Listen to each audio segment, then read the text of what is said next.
This is Driving Solutions, exclusively on CBTNews.com. Hey everyone, Jim Fitzpatrick. Thanks so much for joining me this morning. You're watching another edition of Driving Solutions right here at CBTNews.com. Today we're discussing how OEMs, dealers, and fleets can collaborate to build a stronger future. Commercial vehicles are more important than ever before in both sales and service. So if you're not involved with these work trucks and vans, why not?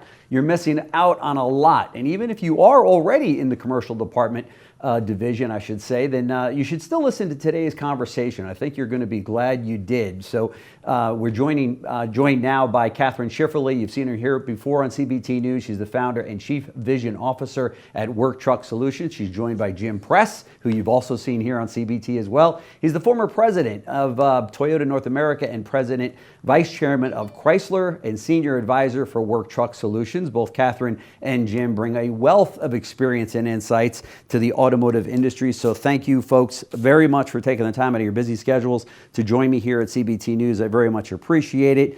So Jim, let me jump right in here. We're seeing an increased OEM support in the commercial vehicle space. What's driving this momentum, and why should dealers, especially those from the retail side, be paying attention to this taking place right now?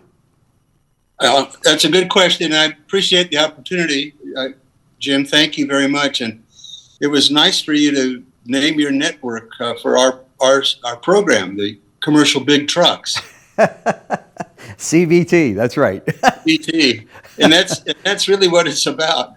You know, over the last decade or so, especially the Detroit 3, have eliminated product lines that weren't as profitable. Yeah. And sort of left the car business to those that have other very good vehicles and production sources. And so they've begun relying more and more on trucks, SUVs, for their income. And as you go forward now with the more competitive retail world and the fact that affordability is the issue we're all facing in the industry, and a limit to the number of pickups that are going to be sold at retail, the commercial business is really the best avenue for them to add additional production. And commercial trucks for the OEMs are very profitable. And it's a market that's driven by business, not retail.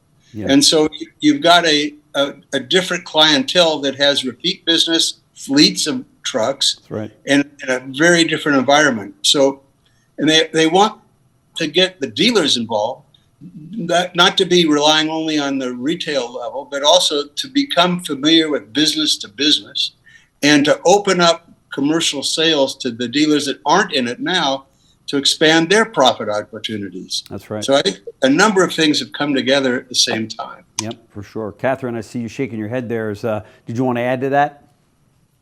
Well, I love B2B, Jim, as you know, and thanks again for having us, because it is a way for I would call it a logical relationship. Businesses are always looking at some vendor or partner, right? Yeah.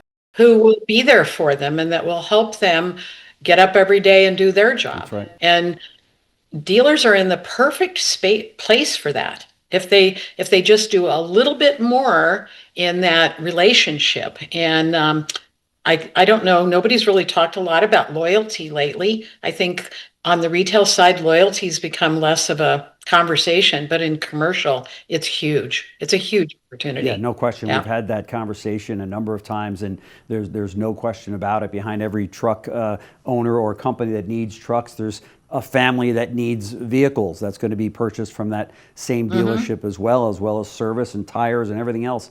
But how does collaboration drive success? And I'll start with you, Jim. Well, and collaboration is essential in this segment, more so than even retail, because you've got a produced vehicle that has to match the specific needs and application of the business. Yeah. Cranes or dump trucks or cement trucks or whatever they are. And so the relationship to the dealer and the upfitter has to be a chain of production coordination.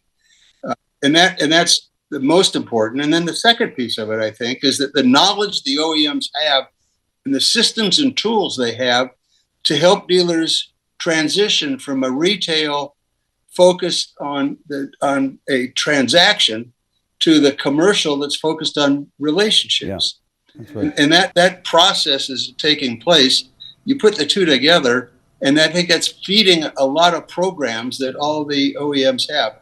Kathryn has been excellent working with all three of the Detroit OEMs and some others in allowing us to be sort of a part of the toolkit that they have to put those programs to work in the dealerships. Yeah, for sure. Do you want to add to that, Kathryn?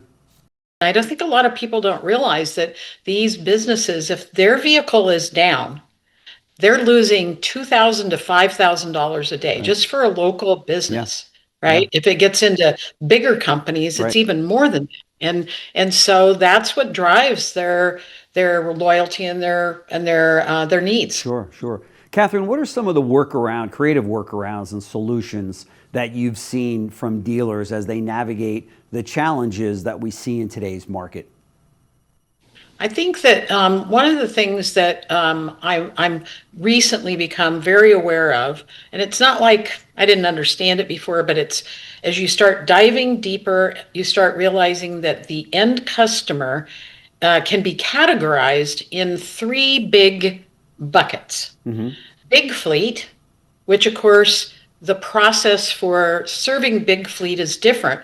Dealers can be involved in that, but it, of course, is more directed by the OEM and sometimes the large upfitters. Right. But we're seeing some dealers that have become experts at that. On the other side, there's government and government fleet. Yeah. And that's different, but we are seeing dealers that have become experts at how to navigate those types of relationships and generate. All of these, by the way, are very profitable. Yeah. And then of course the third, which is that local small to medium business that gets up every day and, does things in your community. I think all three of them, I've been watching dealers who have been kind of, kludging together ways to make it happen, but we're looking at ways to make it efficient and to make it more process driven. Yeah. Did you want to add to that, Jim? Yeah, maybe a couple of things. One of them is different ways of financing. Mm-hmm. Businesses, in particular commercial vehicles, it doesn't go through the normal retail filter for financing. And so the dealers that have found those solutions have been able to accelerate. And also with the OEMs, working with them to get the right inventory, the right ordering systems. Especially with the new transition to electric vehicles, this is even more important. And it's making the distribution channel more efficient for the dealers and the OEMs. So the vehicles can be sold before they're actually built. Yeah. And then the other part of it's education, and that's where a lot of that is Work Truck Solutions. And Kathryn's comes together where we have a toolbox for dealers to use to transition from retail to commercial. But more than that, we can help educate their folks to become powerful in this segment. Yeah, that's been the key, I think. Yeah, and I wanted to jump in there because although we're a software company, we are half software and half customer facing. That we know that this isn't the dealer's area of expertise, so they require more than just we plop some technology in their lap. This is about understanding business to business. This is about helping them groom their team to become partners and consultants. That's right. And as Jim pointed out, that's a really important part of what we're doing. We're doing webinars for a lot of the OEMs, and we're doing special projects with some of the bigger dealer groups. And I would say any dealer out there that is interested in understanding kind of the broad look at the business, we've got a playbook, we've got webinars that they could watch if they want to see how dealers have solved a particular problem.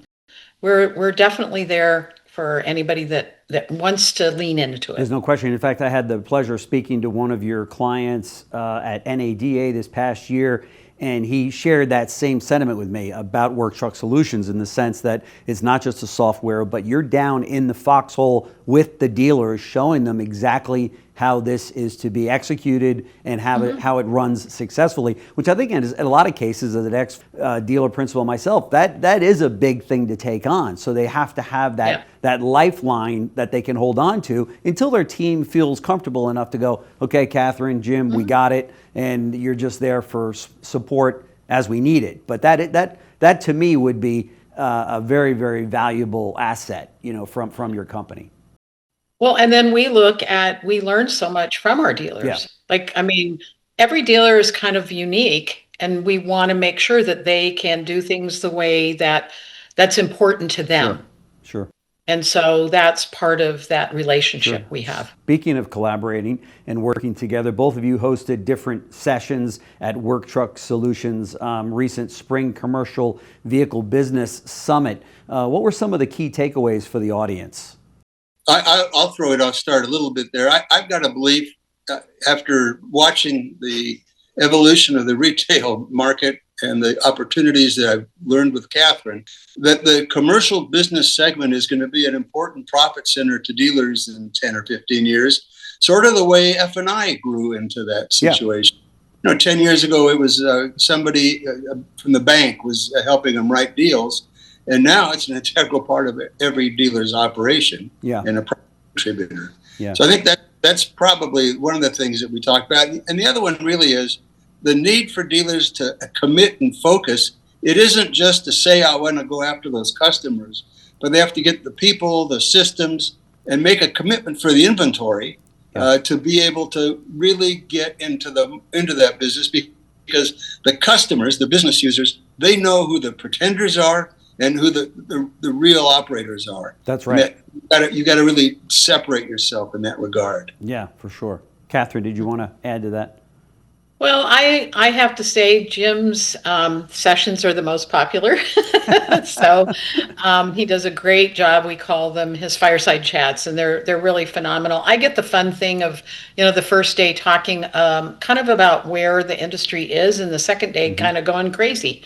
I would like to say that all of the sessions are up on YouTube, on our YouTube channel. Great. And I recommend that people take a look at that and, kind of look through and see what it is that they might like to learn. Our October one is already scheduled, our fall one. Yeah, it's the concept that this is a whole entire ecosystem. It's a business where that collaboration from each of the different stakeholders is really important. So we should talk about it twice a year. Yeah, for sure. No question. Jim, of course, a subject is still in the minds of everyone, and that's the continuous shifts and changes. Tariffs, 2025 has been a little bit of an up and down year so far, but what do you say when somebody asks you about the tariff situation? Well, my first advice is real simple, and that is avoid the news, not your news, Jim. Not CBT news, but that other media. News. But, don't watch all the news channels. Watch sports on TV or something else that's of interest. The reality is nobody knows. Yeah. The forecasts that come out are normally sort of worst case because they're trying to lobby against something. Yeah. And it doesn't really matter at the dealer level, because the dealers are going to have the same strengths from the OEMs. The OEMs are the ones that see tariffs as a cost. Yeah. And it doesn't mean it's a price increase. It's a cost in the transfer price between the import production cost and the U.S. Tariff cost. Sure. And that's something that's the IRS coordinates with every OEM all the time. Anyway, it's a much smaller base. Sure. And so what I see is that the dealers that are overreacting and trying to read into all that are going to follow into a rabbit hole. The thing you need to do when challenges like this occur, and you got to remember this affordability issue, the interest rates, there are a lot of dynamics in the market and some consumer uncertainty, is keep focusing on the basics of your business that made you successful. Don't let it pull you off. Worry about taking care of your customers and your people, educating them. That's right. And nobody can be, as dealers are, at finding creative solutions around things. And we're seeing that. We saw that during COVID. I know. And we're going to see it now. There are right. going to be inventory shortages. Yeah. Some vehicles that are not profitable are going to go away. There are going to be some increases in price. So you got to look at creative ways of bringing in customers, putting together finance programs, putting together comp programs, selling what you have, all of the stuff you do best, and forget about all this other stuff. It's going to take care of itself. Yeah. You'll determine how you do versus your competitors. That's right. That's right. Kathryn, we interviewed Senator Bernie Moreno, who, as you probably know, was a car dealer for 20 years of his life before he got into politics. And he said that the topic of tariffs is a blip on the radar, and we won't even be talking about it this time next year. You think he's right about that? My favorite quote that I've seen recently is, "The elephant keeps walking while the dogs are barking." I hear you. I hear. Let me ask you this, though, Kathryn. This is interesting because if I were a dealer today and I was thinking about getting into to the fleet business, I would think to myself, consumers might be swayed one way or the other on the increase of vehicles, right? If there is a tariff situation or what have you. However, if I've got 25 plumbing trucks out there and they need to hit the road and those things are aging quickly and getting up there in mileage, I don't have the luxury of waiting, right? I've got to get those vehicles on the road and keep them running. This almost seems to be somewhat of a safeguard against any kind of an increase like this, because that business owner doesn't say, well, there's tariffs, I'm going to sit on my hands and not buy. No, they don't have the luxury to do that. They can't. Right. And during COVID, we had to hustle and try and find used vehicles that businesses would have never purchased before. Right. I don't think it's going to get that crazy, but I do think that, the other part of what's happening now, and I have another quote if you don't mind, which is, you can't fish in clear water. I mean, all the stuff that's going on right now that everybody's crazy about, somebody's figuring out how to utilize that. That's right. That's right. We're happy to help dealers say, now is the time. Yeah. Now is the time for you to lean into it and figure out in your market who you need to be positioning with and kind of get that process going and understand so that as things shift, you're out front. You're being seen as the one providing those solutions. By the way, every time a business is shopping, they may be shopping for 5 trucks. That's right. So it's very much, it's different. It's like flipping the retail where you've got, you have to have 100 leads to get, a couple whatevers. And then here it's like, well, you got 5 leads? Well, they're going to turn into 25 vehicles or something like that, one way or another. Yeah. No question about it.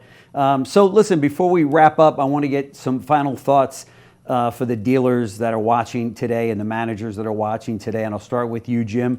What are some of your final thoughts? And then maybe at the end of that, give us the next 5 years and your prediction for commercial vehicle sales. Well, my final thoughts are that business as usual. The retail business is going to continue to become more competitive, and dealers have to move beyond just being a seller into mobility.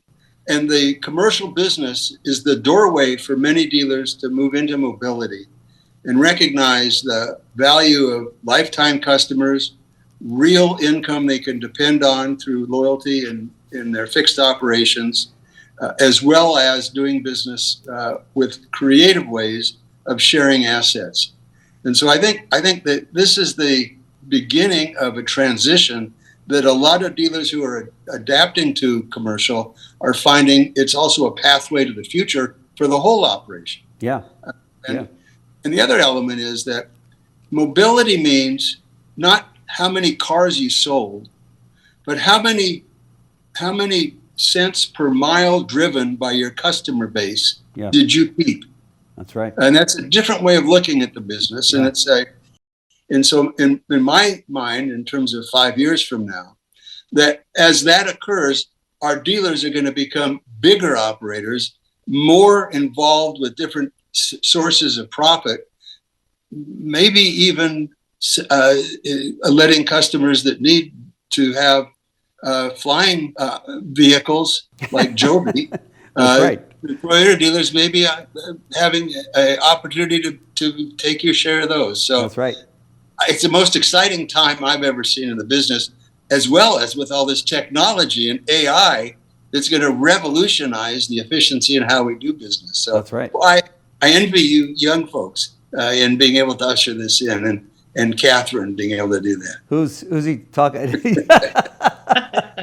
we got to leave the flying car to our friend Tim Jackson, though. He'll go out and set up a network of dealers for sure of flying cars. But so, Kathryn, how about you? Final thoughts and maybe your predictions for commercial sales in the next 5 years.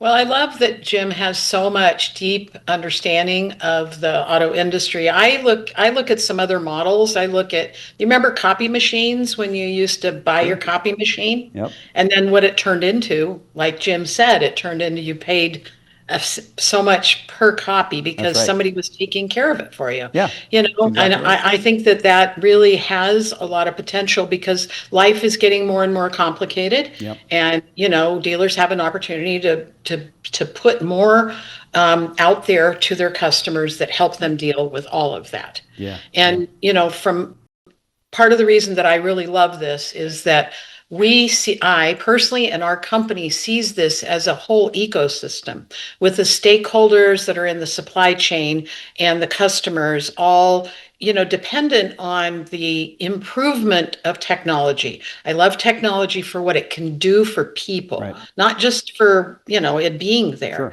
And so that's what we're here for. We're here to help. If anybody in that whole ecosystem ever has ideas or pain points or whatever, we're here to talk about that. Yep. They should reach out to me. No question about it. And dealers that are watching, you've heard me say this maybe a few times before on CBT News, but I mean it this time. So listen to me.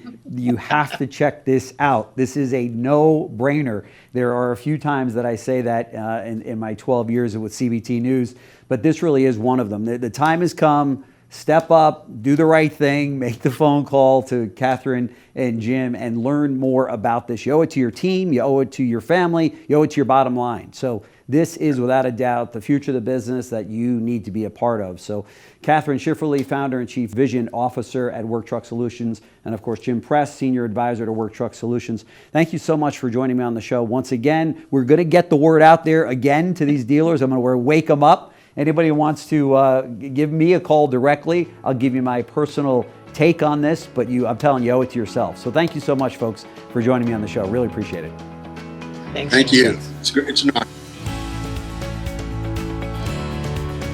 Thanks for watching Driving Solutions, exclusively on CBTnews.com.